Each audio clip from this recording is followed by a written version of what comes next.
maka mereka itu disita dokumennya. Enggak. Nah, kalau mereka tidak disita, pasal 32-nya di mana? Iya, Januari. benar. Saya wisudanya Maret. Oh iya, Maret, Dan benar. tidak mungkin ini sudah dicetak kalau kita belum membereskan semua syarat.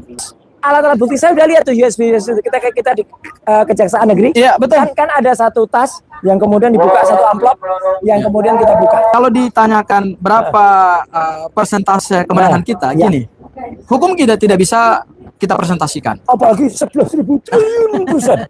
Ya, itu bukan persen lagi. Iya. Persen itu per 100. Iya. Kalau 11.000 triliun, si dokter omon-omon itu Iya, iya. dokter Iya. hasil lanjutan per yang palsu itu, nah itu ngawur ya. Gitu. Ya. Ya. Jadi gimana? Nggak bisa mendasarkan persen. Jadi karena hukum apa? itu kita tidak bisa mendasarkannya pada persentase. Oke. Karena apa? Karena hukum bukan matematika. Betul. Ya, hukum bukan matematika. Hukum adalah menegakkan kaidah berdasarkan peristiwa. Oke. Ya. Jadi ada dua hal di dalam ilmu hukum yang disebut dengan das solens dan das se. Ya. Das solens itu adalah kaidah norma yang dibuat oleh negara atau kita sebut sebagai kaidah hukum yang tujuannya adalah memberikan guideline kepada warga negara, penyelenggara kekuasaan supaya tidak boleh melanggar hukum. Ya. Artinya baku gitu ya. Baku. Baku. Tapi kaidah itu tidak mungkin akan berarti kalau tidak ada peristiwa hukumnya. Makanya. Nah, iya kan? makanya di dalam ilmu hukum selain das solens ada namanya das sein. Das sein itu adalah sesuatu yang senyatanya, sesuatu yang terjadi di dalam kehidupan sehari-hari dan itu menjadi peristiwa hukum. Nah, peristiwa hukum kita hari ini adalah kita menguji pra peradilan terkait dengan pasal 32. dua alat bukti permulaan yang cukup. Ya, untuk pasal 32. Untuk pasal 32. Dan peristiwa hukum yang kita uji ini tentu punya landasan yuridis. Yes. Dan dari serangkaian persidangan pra peradilan yang kita lakukan, Mas Roy, dari mulai kita mendaftarkan surat permohonan, kemudian juga kita mendapatkan jawaban atau eksepsi dari termohon dan turut termohon, kemudian kita melakukan replik, kita melakukan replik dan mereka melakukan duplik, dan kemudian setelah itu kita masuk ke dalam proses pembuktian. Kalau ditanyakan ada harapan, saya kira kita punya harapan. Siap. Tapi kita tidak bisa mempresentasikan. Kenapa saya katakan ada harapan? Yang pertama, selama proses persidangan pra peradilan berlangsung, Mas Roy, termohon tidak mampu membuktikan di dalam persidangan ini dan tidak mampu menghadirkan satu saksi pun yang katanya dalam surat termohon, surat jawaban mereka 148 saksi diperiksa, tetapi tidak seorang pun seorang saksi yang terkualifikasi. Dia melihat, dia mendengar, dia mengalami suatu peristiwa pidana yang disebut pengrusakan dokumen elektronik. Apalagi ahlinya juga bukan ahli yang di BAP, dan ketika ahli yang didatangkan itu meskipun itu profesor sehormat saya kepada profesor yang bersangkutan dari Riau itu, dia tidak bisa menerangkan soal ITE. Lah padahal yang dipertanyakan tuh soal ITE. Betul, Mas Roy. Dia hanya pakar hukum pidana. Lah kalau pakar hukum pidana ditanya ITE, ya jaka sembung bawa golok. Gak nyambung, Sob. itu kayaknya seseorang deh, Mas Roy, suka ngomong gitu. Iya, jaka sembung. Saya tahu namanya. Nah, betul yang apokat palsu. Ya, apokat. Dan juga dia A saja. Oh, A saja. Karena A depannya tuh nggak ada sebenarnya. Andinya tuh nggak ada sebenarnya, gitu. Ya, siap. Iya. Oh, gitu ya, Mas Roy ya. Betul. Betul. Nah, jadi artinya gini, Mas. Saya menambahkan yang tadi disampaikan oleh kuasa hukum saya yang luar biasa dalam judul saya lagi live dengan pengacara Pucuk. Pucuk daun yang lagi naik daun ya. Itu kayak bagian ulat lagi naik. Nah, itu apa? Karena ketika ahlinya dia dihadirkan, di samping dia tidak mengerti soal ITE, dia juga tidak bisa menjelaskan tentang dua alat bukti yang memang benar-benar itu berkualifikasi sebagai alat bukti. Jadi kebanyakan alat bukti yang dihadirkan itu atau barang buktinya kebanyakan hanya untuk pasal-pasal 310, 311 atau 433, 434 pada KUHP yang baru. Good, Mas Roy. Nah, jadi artinya apa? Ya, kita praperkan memang bukan semua pasalnya. Tapi hari ini kita memperaperkan pasal 32. Ada pertanyaan. Loh, pasal 35-nya gimana? Tunggu tanggal mainnya. Jadi gini, Mas Roy, selain tadi adalah saksi yang tidak ada satupun melihat, ada lagi adalah alat bukti surat. Betul. Nah, dari daftar alat bukti surat yang kemudian diperlihatkan kepada kami, Mas Roy, selama proses persidangan pra peradilan, baik yang pertama maupun yang kedua. Jadi jaksa itu membawa daftar Alat bukti. Ya. Barang bukti. Oh, Daftar barang bukti. Ya, barang bukti dulu, dokumen yang disita. Ya. Dan berdasarkan berita acara penyerahan barang bukti, ada 712 dokumen barang bukti. Luar Dan biasa. dari 712 dokumen barang bukti itu, Isinya apa itu? isinya itu yang kebanyakan berkenaan dengan proses politik Pak Jokowi. Loh, kok malah politik? Contoh saya ambil. Malah politiknya Ya, gimana? contoh saya ambil. Ya. Ada surat fakta integritas, ada surat dukungan partai politik dari menjadi wali kota, saat menjadi wali kota, gubernur dan menjadi presiden. Ngapain itu? Kemudian juga ada surat dukungan partai politik Ya. kepada yang bersangkutan. Padahal yang kita persoalkan Bukan itu. bukan itu kan Mas Roy? Kalaupun yang kita persoalkan pencemaran nama baik dan fitnah, bukan itu. Kecuali berkenaan dengan proses Politik. dengan jabatan dia sebagai Ya, presiden. iya. Jadi itu mungkin kalau ditanya, Pak, kenapa Mbak ini? Itu surat saya bawa sudah atau belum? Bolak-balik. Parah lah. Tapi ada satu lagi Mas Roy. Boncos. Ada satu lagi Mas Roy. Ya, Dari 712 surat itu. barang bukti itu. dokumen surat Ah. yang disita, Ah. saya melihat kok tidak ada satupun yang berkenaan dengan pasal 32 dan pasal 35. Iya, karena Tidak ada barang bukti elektronik dokumen elektronik ya. yang disita, Dan dokumen elektronik itu kecuali diunggah.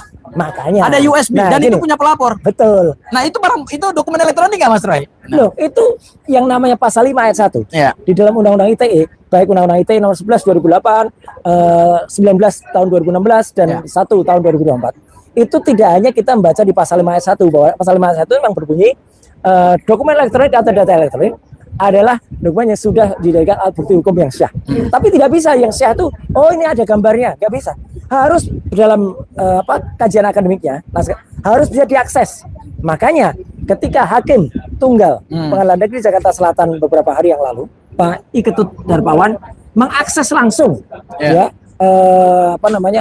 situs Dian Sandi, Ya. dan ternyata situs Dian Sandi itu harus bisa diakses langsung begini, Ya. nggak bisa kemudian hanya di print out saja. Ya. Ternyata situs Dian Sandi itu yang katanya isinya Ya. ijazah Ya. itu tidak rusak Iya, dan masih betul. utuh, Jadi sama seperti asli. jadi yang terbukti 32-nya. sebentar Mas. Yang diunggah itu adalah video saat Mas Roy ada di Rakyat Bersuara. Loh, Sementara yang disebut dokumen elektronik Bukan yang diunggah rekaman di Sandi, elektronik. ini kan bukan rekaman elektronik. itu bukan dokumen elektronik tapi dokumentasi elektronik. Ada tasinya. Oh, beda ya? Beda. Dokumentasi elektronik dan pemiliknya adalah Studio TV iNews. Artinya yang memiliki host atau itu adalah iNews-nya. Hostnya juga Mas Aiman Wicaksono, ya. Artinya itu sumbernya, source-nya adalah dari, bukan saya yang posting. Padahal dalam pasal 32 saya harus bisa terbukti melakukan perubahan, modifikasi, mengunggah. Siapa yang mengunggah? Ya, yang mengunggah adalah iNews atau Studio TV. Berarti Mas Roy saya mau tanya. Ha. Ini sekaligus belajar juga Oh, sama-sama. dari seorang ahli telematika. Mas Ya. Roy, di dalam daftar list barang bukti itu ada beberapa USB. Ya, ya. Saya sebut saja ada USB-nya Pak Jokowi. Oke. Ada USB Lecumanan. Ah, Ada USB yang Ya. diserahkan oleh Ya. Andi Kurniawan dan oke. Samuel Sweken. Silakan, ya. Ya. Dan dari daftar USB yang diserahkan itu berkenaan dengan download video Mas Roy waktu Ya. di LC. Ya, betul. Waktu Mas Roy di Rakyat Bersuara Atau waktu di atau Sentana podcast sama Sentana. Ya, atau di Abraham Bersama. Ada di Abraham sama Speak Up. Ya. Nah, saya jadi pengen tanya nih Mas Roy tadi itu ya, bagus juga. Berarti itu lebih kepada dokumentasi elektronik. Dokumentasi elektronik. Dan Bukan surat elektronik Betul. atau informasi elektronik Dan yang berkenaan dengan pokok perkara, bukan ya? ini salah alat bukti. Kenapa salah alat bukti? Pasal 32 itu adalah seseorang yang kemudian bisa disangkakan melakukan unggahan. Unggahan itu adalah uploading. Barang bukti USB tadi adalah proses downloading. Mengunduh. Beda kan? Unduh dengan unggah. Mengunduh itu kayak ada pohon mangga. Kita ngunduh. Itu namanya kita turunkan ke bawah. Tapi kan kita nggak bisa ngunggah, emangnya kita bisa nempelkan lagi, Pon. Jadi artinya USB itu sebatas alat bukti ketika mereka baik itu Jokowi, Lecumanan dan lain sebagainya itu mengunduh, mengambil. Bukan ini yang diperlukan. Yang diperlukan adalah siapa yang mengunggah. Sementara yang mengunggah tidak mengalami peristiwa, tidak mengalami kerusakan dan Betul, perubahan. harusnya dipertanyakan apakah iNews apakah kemudian rakyat ini rakyat bersuara ya? Ya. Apakah ILC? Apakah kemudian juga situs-situs yang lain ya? Gitu? Apakah mereka itu disita dokumennya? Enggak. Nah, kalau mereka tidak disita, pasal 32-nya di mana? Iya. Harusnya mereka-mereka yang kemudian mengunggah itulah yang bisa. Kecuali saya punya akun. Dan sekali lagi saya pastikan, saya tidak punya akun sosial media saat itu. Dan kecuali begini Mas Roy, memang ada beberapa video yang tadi rekaman digital, rekaman elektronik. Ya. Itu ada beberapa memang sudah di take down. Oh ya. Tapi oleh orang yang mengupload sendiri. Betul. Jadi nggak masalah sebenarnya di take down. Kalau memang itu menjadi alat bukti hukum yang sah. Jadi ini sudah kebalik 180 derajat. Yang dipertanyakan itu siapa yang mengunggah dan siapa uploadernya. Bukan siapa yang mendownload. Yang mendownload atau downloadernya itu Bisa siapa aja kan? Jadi, bebas. Alat-alat bukti saya udah lihat tuh USB kita di Kejaksaan Negeri. Iya, betul. Kan ada satu tas yang kemudian dibuka, satu amplop yang kemudian kita buka. Dokumentasi elektronik Dengan dokumen elektronik beda jauh. Ya, yang mereka ambil itu sekedar dokumentasi. Meskipun itu bentuknya dokumen, tapi itu dokumen elektronik yang tidak sesuai dengan pasal 32. Karena pasal 32 harus mengambil dari source-nya, dari sumbernya. Dan sementara sumbernya masih utuh. Sumbernya masih utuh dan harus diambil dari orang yang melakukan upload, orang yang melakukan atau uploadernya. Ini hanya diambil dari para pelapor yang merupakan downloadernya, yang mengunduhnya, bukan mengunggah. Jadi ini beda 180 derajat ya. Saya nggak sampai 11.000 triliun derajat itu enggak. Karena derajat itu hanya ada 360. Iya. Ya, jadi saya nggak pernah hiperbolik kayak si dokter palsu omong-omong itu, gitu Pak. Itu. Jadi itu penting banget Mas. Jadi artinya moga-moga ya sekali lagi Pak Hakim Tunggal Pak Iketut Darmawan bisa benar-benar mengerti. Karena apa? Saya melihat gini, saya minta pendapatnya Mas Gawat. Ya, boleh. Ada banyak sekali upaya penyesatan atau upaya pemengaruhan atau penghasutan ya dari pihak-pihak yang kemudian kita mohonkan dan yang turut mohon untuk mengarahkan seolah-olah yang kita mohonkan itu adalah masuk ke dalam pokok perkara. Jadi sudah masuk, dan kalau sudah masuk dalam pokok perkara itu tidak bisa lagi disidangkan di pra-peradilan. Nah itu. Betul, nah, padahal sebenarnya kan kita tidak menyentuh pokok perkara, meskipun yang kita bahas itu pokok perkara. Tapi kita tidak masuk ke dalam pokok perkara. Ya, gimana? Ya, jadi gini Mas Roy. Kita sudah memberikan batasan yang signifikan pada saat kami menyusun surat permohonan pra-peradilan. Berkali-kali di dalam surat permohonan pra-peradilan, baik secara lisan juga maupun secara tertulis, kami sudah katakan bahwa kami tidak masuk ke pokok perkara. Tetapi pengujian terhadap dua alat bukti itu memang agak sedikit menyerempet ke pokok perkara, karena tidak bisa dihindarkan. Itu kalau istilah anak-anak sekarang bicaranya di pinggir jurang. Nah, betul. Bahkan kakinya udah masuk ke jurang. Betul. Tetapi karakteristik dari pra-peradilan adalah dia mempersoalkan pokok perkara itu, tapi tipis-tipis aja. Tidak sampai pembuktian perbuatan ini terbukti atau tidak terbukti. Kita tidak membuktikan unsur pasal 32, tetapi kita mempersoalkan alat bukti. Kan alat bukti persoalkan harus melihat pada unsur pasal 32. Kan nggak mungkin kita mau bicara apa itu dokumen elektronik, apa itu surat elektronik, apa itu mengubah. Kalau kita nggak melihat unsur, nanti kita menghayal dong. Nah, jadi kalau dikatakan bahwa kita masuk ke pokok perkara, saya kira begini Mas Roy, itu hal biasa. Dan hakim pra-peradilan saya kira juga paham juga, karena selalu termohon dan turut termohon ketika di challenge dalam pra-peradilan, selalu alasan mereka selama ini begitu. Jadi ini alasan klise sebenarnya. Klise dan bisanya cuma itu. Bahkan yang lebih lucu lagi, yang ketika saya mendengar waktu itu, saya kan agak terlambat ketika ahli ya. Tapi saya masuk pada saat yang tepat. Ketika kemudian saya waktu itu baru pulang dari UNJ ya, ngambil ijazah asli ya. Ijazahnya asli itu ya. Sekarang ketemu lagi mempasalkannya. Nanti lama-lama saya dibermasalah. Oh itu kertasnya. Kemudian setelah disobek bukan tulisannya UNJS, pokoknya nanti apa ini permasalahan para termohon. Aduh, ada aja. Ada aja. Termasuk yang slip of tongue. Iya, termasuk slip of tongue. Lagi-lagi, memang saya di depan sini sempat slip of tongue. Waktu itu saya mengatakan bahwa saya itu melakukan ujian terbuka ya. Itu adalah pada tanggal 23 Januari. Nah, waktu itu saya bilang 2026. Padahal ini aslinya. Nah, ini Januari 2024. Oh iya ya, ada tanggalnya. Ada tanggalnya. Ini bulan Januari 2024. Ini sidang. Ini sidang terbuka. Jadi oke lah kalau ini waktu itu dikatakan Roy Suryo salah. Oke. Saya slip of tongue di sini. Tapi kan tidak slip of tongue kan tidak berarti Tidak adalah berarti palsu. sesuatu itu dikatakan Iya. melanggar hukum dan palsu. Karena kemudian sidangnya, ujian terbukanya ada fotonya nih. Ini fotonya ketika sidang terbuka. Kebalik. Nah, gini. Ya jelas ya. Ini jelas tuh tanggalnya 23 Januari 2024 tuh agak ketutup. Jadi ini nama profesor-profesor yang ada. Dan kemudian dikatakan, masa wisudanya lebih dulu dari sidangnya? Ya makanya Tuhan yang Maha Kuasa, Allah Subhanahu Wa Taala tuh memberikan kita tuh pikiran, otak itu untuk berpikir. Ya ini foto saya ketika wisuda, ya di Sentul International Convention Center pada tanggal 6 Maret 2024. Sementara foto yang tadi Mas Roy menggunakan toga. Setelah Mas Roy berhasil mempertahankan proposal disertasi di hadapan ini sebelum penguji. saya berhasil, sebelum saya dinyatakan lulus. Ini masih promovendus. Masih promovendus ya. Kalau cowok itu promovendus, kalau cewek itu promovenda. Iya, betul. Kemudian Mas Roy dong mempertahankan disertasi dong. Ini diuji oleh dosen pembimbing. Semuanya. Ada dosen B, ada dosen penguji, ada juga penguji luar yang di luar dari UNC juga ada. Betul Mas Roy. Jadi semuanya ada. Saya biasa menghadiri sidang doktoral, jadi saya paham benar.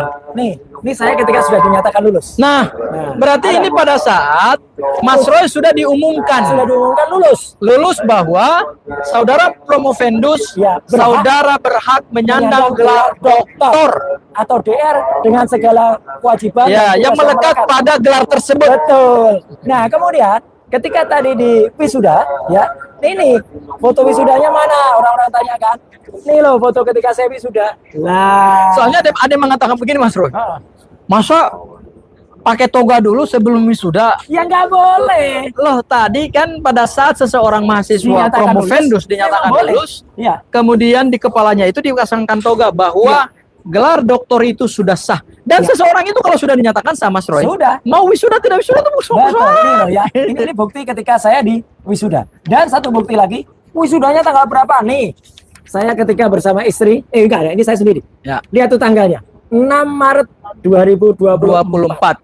Berarti ujian terbukanya adalah 23 Januari 2024. Maaf kalau kemarin saya akui, saya kemarin agak tergesa-gesa mengatakan 2026. Gitu. Wisudanya 2024. Enggak, semuanya pada tahun 2024. Dan yang 1 Januari, yang satu adalah Maret. Dan yang paling penting, meskipun sudah ada ribut-ribut, katanya kan ada para termul itu yang mempermasalahkan di UNJ gitu.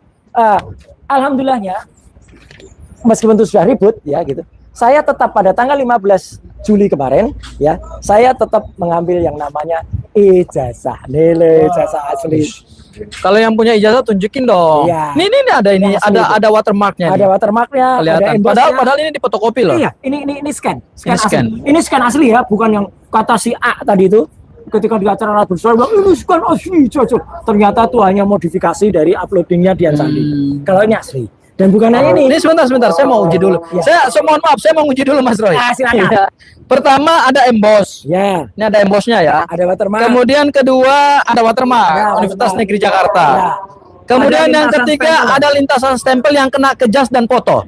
Betul. Clear ini. Clear. Kemudian sebenarnya ada juga ini segel emas. Oh iya, segel emas. Ada semuanya. Ini segel khusus. Ada semuanya. Dan ijazah itu akan dilengkapi, tidak akan lengkap tanpa yang namanya transkrip akademik. Nih transkrip nilainya.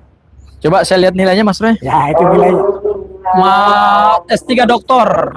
Kemudian IPK-nya 3,86. 3,86 ya. Gitu. B-nya cuma 1. Ada dua ya. B-nya 2. Jadi IP saya bukan di bawah 2. Kan ada yang IP-nya di bawah 2. Saya IP-nya 3,86. Dan ini asli dengan predikat sangat memuaskan. Nah, sebenarnya Mas Roy, kalau IPK 3,86 ini sebenarnya ini udah cum laude. Cuman mungkin biasanya kalau orang nggak cum laude, biasanya cum laude itu harus waktunya pas. Saya terus terang, saya memang sempat cuti. Karena waktu itu saya masih ada di dalam partai. Benar. Dan ketika saya tidak kesibukan di partai kan luar biasa. Sehingga saya terpaksa pamit dari partai. Saya kemudian mengundurkan diri dari partai untuk menyelesaikan. Dan sebenarnya Mas Roy, secara nilai akademik ini cum laude. Ya, saya jujur aja, saya tahu. Iya, Saya tahu. 3,75. Nah, tapi ada syaratnya. Ya, Cum harus laude tepat itu waktu. harus tepat waktu. Nah. Tidak boleh melebihi Ya. tenggang waktu yang 4 tahun. ditentukan Ya. oleh Itulah, oleh universitas. kampus. Saya memang tidak tepat waktu. Kalau saya kalau berkata iya, tapi kalau buat tidak. Tapi saya tidak melanggar aturan apapun. Dan Ya. sekarang ada yang berusaha itu. Katanya dia plagiat. Yang sudah menguji plagiat itu kampus UNJ sudah menguji dengan turnitin. Ya. Dan itu di bawah daripada rasul. Dan menguji turnitin tidak dengan satu bab itu aja yang diambil. Harus bab 1 Ya. sampai bab 5. Itu baru yang namanya uji. Ya, karena gini Mas Roy. Bukan berarti hanya satu Apa bab sih saja. gini? Mohon maaf ya. Ah. Apa sih yang disebut dengan plagiat? Saya ini pernah menulis skripsi Oke. dan saya pernah menulis tesis. Ya, Jadi karena saya tahu S2 ketentuan plagiat Ah. atau plagiarisme. Ah, Plagiat itu adalah kita mengambil hasil karya seseorang, siap. kita comot, Ah. kita masukkan dalam tulisan kita, Ah, satu tanpa menyebut referensinya. ya, Ya, betul ya Mas betul, Roy ya. betul.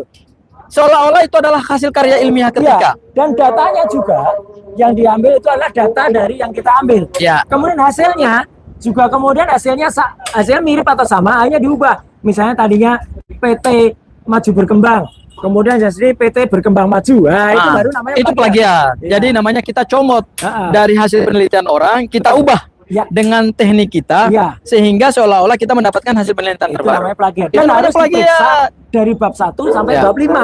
Dan satu Nggak lagi, bisa Mas Roy. hanya satu bab kayak gitu. Plagiat itu ada bobotnya, Ya.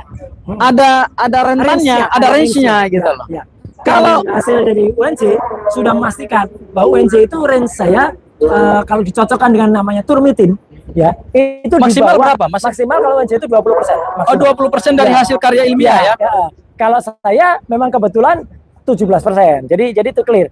Ya. Perkara ada kampus yang lain yang itu di bawah 10%, ya itu silakan, itu Ya. kampus lain. Karena gini Mas Roy, namanya dalam kita menulis, kadang-kadang kita terbawa dalam tulisan seseorang, sehingga kita membangun argumentasi yang mungkin mirip dengan orang tersebut dan kita tidak sebut, tapi itu ada batas toleransinya. Betul. Kita Dan ada misalnya batas kita toleransinya. mengambil landasan teori, ya, Ya. misalnya dari siapa, itu harus kita bunyikan juga di Iya, situ. betul. Dan nggak bisa kita mengambil teori misalnya dari Wilbur, kemudian di sini kita ubah menjadi Burwil. Nggak boleh. Itu harus pelanggaran sama. akademik. Makanya. Kasihan orang yang sudah menghasilkan Nah, karya itu gitu. Itu ya, oke. Dan plagiarisme lagi satu lagi Ya, adalah kita ya. lihat pada catatan kaki. Betul. Kalau yang dikutip itu tidak ada catatan Catatan kakinya nah. atau tidak ada dalam daftar pustakanya. Betul, Nah, betul. Itu jadi baru nama plagiat. menentukan suatu plagiarisme itu karena gini, untuk dunia pendidikan, plagiarisme adalah dunia kejahatan yang luar biasa. Persis.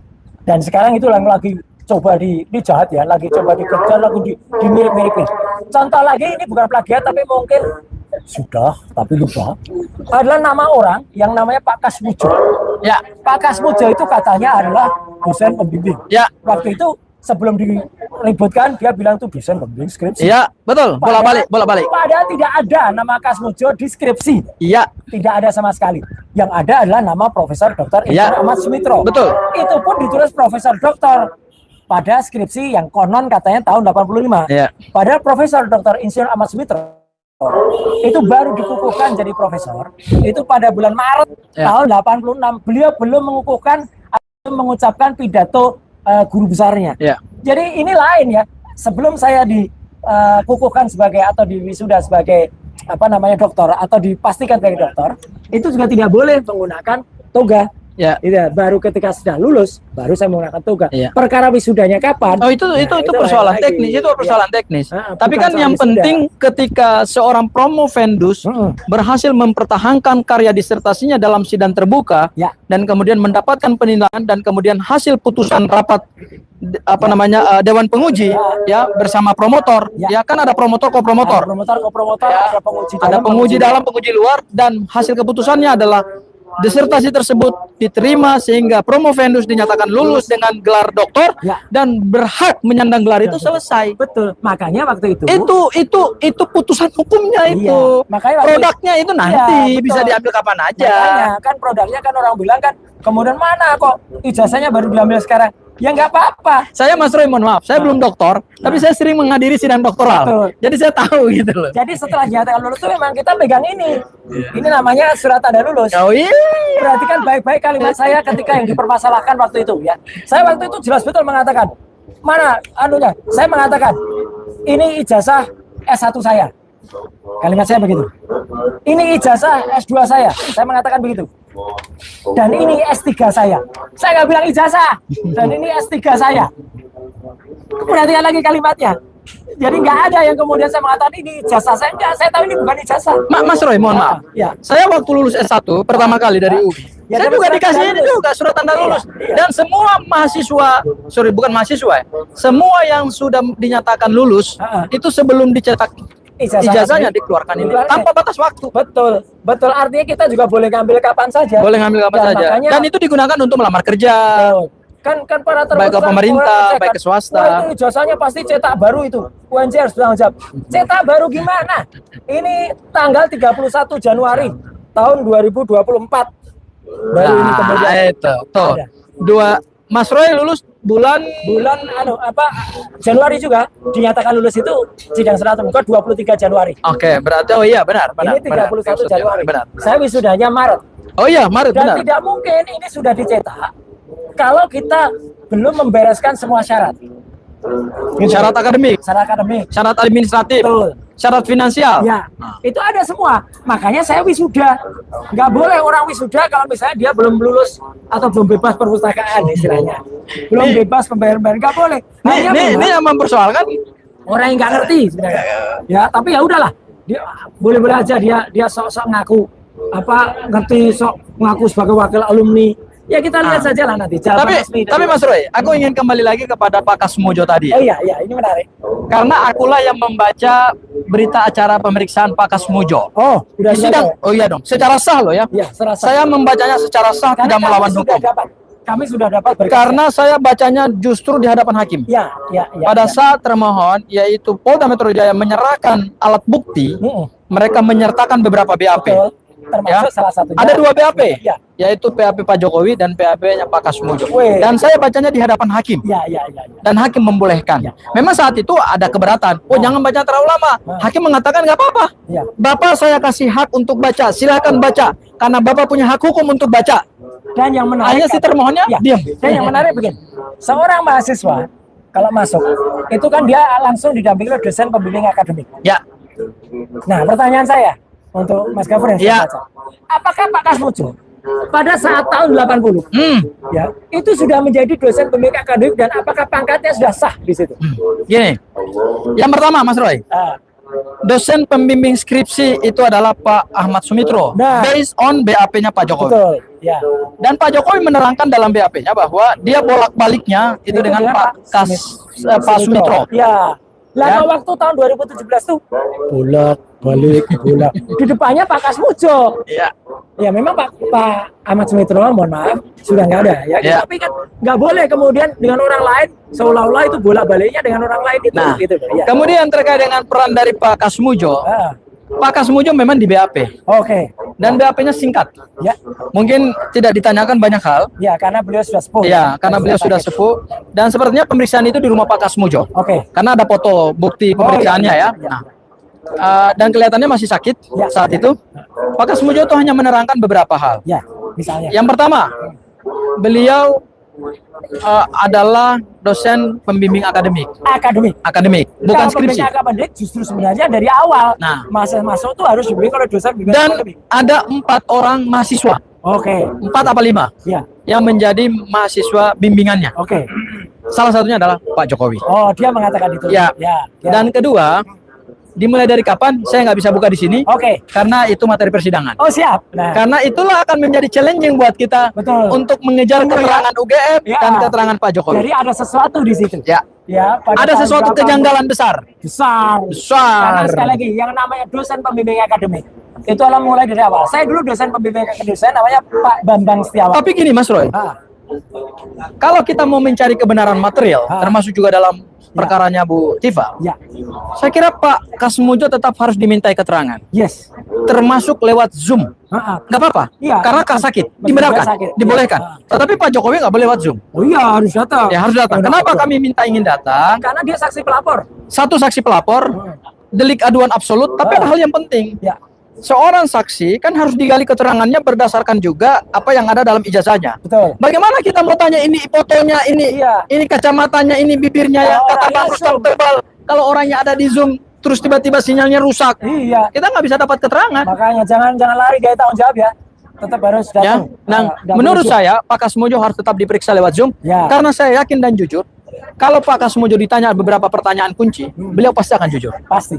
Karena dia susah waktu itu dalam video yang kebetulan waktu itu diambil oleh Sentana dan juga diambil oleh si Omon-Omon waktu itu. Ya, Mas Roy. Ya, dia mengatakan sejujurnya Pak Kasmojo. Iya kan? Gitu ketika ditanya apakah Anda dosen pembimbing? Tidak. Saya bukan dosen pembimbing skripsinya. Saya waktu itu masih pangkat 3B. Gitu. Keras betul dan lantang betul. Dan istrinya pun Bu Kasmojo, ya hormat kami kepada Ibu Kasmojo yang juga menjaga warung dengan Pak Kasmojo itu mengatakan enggak, Bapak waktu itu masih apa istilahnya masih CPNS. Ya, gitu. betul.